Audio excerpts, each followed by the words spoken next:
علیکم ورحمۃ اللہ۔ 7 ستمبر 1974 پاکستان کی تاریخ میں نہایت اہمیت کا حامل ہے اور ایک مبارک دن ہے، کیونکہ اسی دن آئین پاکستان میں رسول اکرم صلی اللہ علیہ وسلم کی شان ختم نبوت کے تحفظ کی شقوں کو شامل کیا گیا اور قادیانیوں اور منکرین ختم نبوت کو غیر مسلم اقلیت قرار دیا گیا۔ یہ ایک بڑی عظیم کامیابی تھی جو مسلمانوں کو نصیب ہوئی، مگر اس کامیابی کے پیچھے قربانیوں کی طویل داستان ہے۔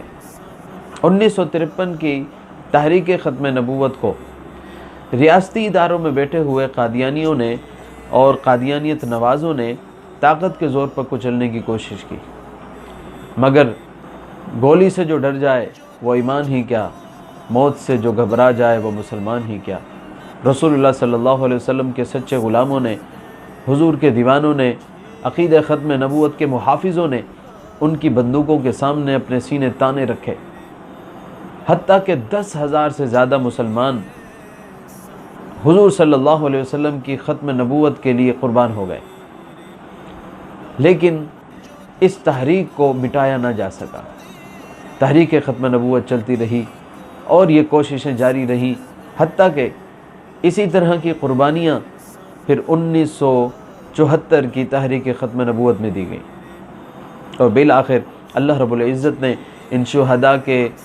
خون کے توسل سے، علماء کی قربانیوں کے تصدق سے، رسول اللہ صلی اللہ علیہ وسلم کی طفیل پاکستان کے مسلمانوں کو یہ عظیم کامیابی نصیب فرمائی کہ پاکستان کے آئین میں ان شقوں کو شامل کیا گیا جن کے ذریعے حضور صلی اللہ علیہ وسلم کی ختم نبوت پر ایمان رکھنا لازم ٹھہرا اور ایمان نہ رکھنے والوں کو غیر مسلم اقلیت قرار دیا گیا۔ جب سے آئین پاکستان میں عقیدہ ختم نبوت کے متعلق شقوں کو شامل کیا گیا ہے، اس کے خلاف تب سے ہی سازشیں شروع ہیں اور اسے آئین پاکستان سے نکالنے کی کوششیں جاری ہیں، مگر گزشتہ چند سالوں سے ان کوششوں میں شدت آئی ہے اور تیزی آئی ہے۔ لگتا ایسا ہے کہ ایوان اقتدار سے انہیں کوئی گرین سگنل دیا گیا ہے یا انہیں کوئی آس اور امید دلائی گئی ہے۔ ایسی حالت میں ہر مسلمان کی یہ ذمہ داری بن جاتی ہے کہ وہ شہداء کی قربانیوں سے حاصل ہونے والی اس نعمت کی حفاظت کے لیے اپنا کردار ادا کرے۔ ہمارے ہاں 7 ستمبر کو یوم ختم نبوت کے طور پر منایا جاتا ہے، لیکن آپ جانتے ہیں کہ یہ تقریبات اور یہ سیلیبریشن صرف مساجد میں یا مدارس دینیہ میں یا چند گھروں تک محدود ہوتا ہے۔ اب ہمیں کوشش یہ کرنی ہے کہ یہ سیلیبریشن اور یہ جشن اور یہ تقریبات اور یوم ختم نبوت کے حوالے سے یہ خوشی کا اظہار ہمیں 1 ستمبر سے 7 ستمبر تک ہفتہ ختم نبوت منانا چاہیے۔ ائمہ مساجد ان 7 دنوں میں ہر روز کسی ایک نماز کے بعد مختصر سا درس عقیدہ ختم نبوت دیں، جس میں وہ ایک حدیث ختم نبوت کے متعلق اس کا ترجمہ اور مختصر سی تشریح 2 سے 3 منٹ کا ان کا یہ درس ہوگا۔ اسکول اور کالجز اور مدارس دینیہ کے اساتذہ اپنی کلاسوں میں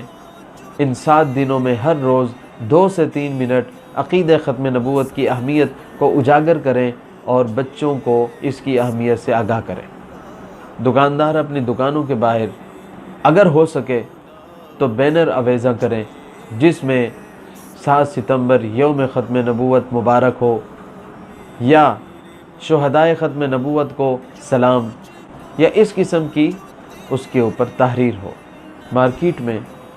دکانوں کے باہر اور گلیوں میں، محلوں میں لوگوں کی طرف سے یوم ختم نبوت کی مبارکبادی کے بینرز آویزاں کیے جائیں، اور یہ کتنا اچھا ہو اگر دکاندار یہ لکھوا کر باہر آویزاں کر دیں کہ 7 ستمبر یوم ختم نبوت کے موقع پر تمام اشیاء پر 7% ڈسکاؤنٹ ہے۔ اگر وہ ایسا کرتے ہیں تو امید ہے کہ اللہ رب العزت ان کے کاروبار میں بھی برکت عطا فرمائے گا اور ان کی دنیا اور آخرت کے سنورنے کا باعث بھی بن جائے گا۔ اسی طرح جو نوجوان سوشل میڈیا پر ایکٹیو رہتے ہیں انہیں چاہیے کہ وہ 1 ستمبر سے 7 ستمبر تک مسلسل یوم ختم نبوت کے حوالے سے اور شہدائے ختم نبوت کے حوالے سے پوسٹیں شیئر کریں اور اسے زیادہ سے زیادہ پھیلائیں۔ اگر ہم یوم ختم نبوت کے معاملے کو بازاروں، گلیوں اور محلوں تک لے آتے ہیں اور اس کے جشن کو جگہ جگہ پھیلا دیتے ہیں تو یقیناً یہ ایک ایسی کامیابی ہوگی کہ جس کے بعد اس کے خلاف سازشیں کرنے والے کسی صورت اپنی منزل کو نہیں پا سکیں گے۔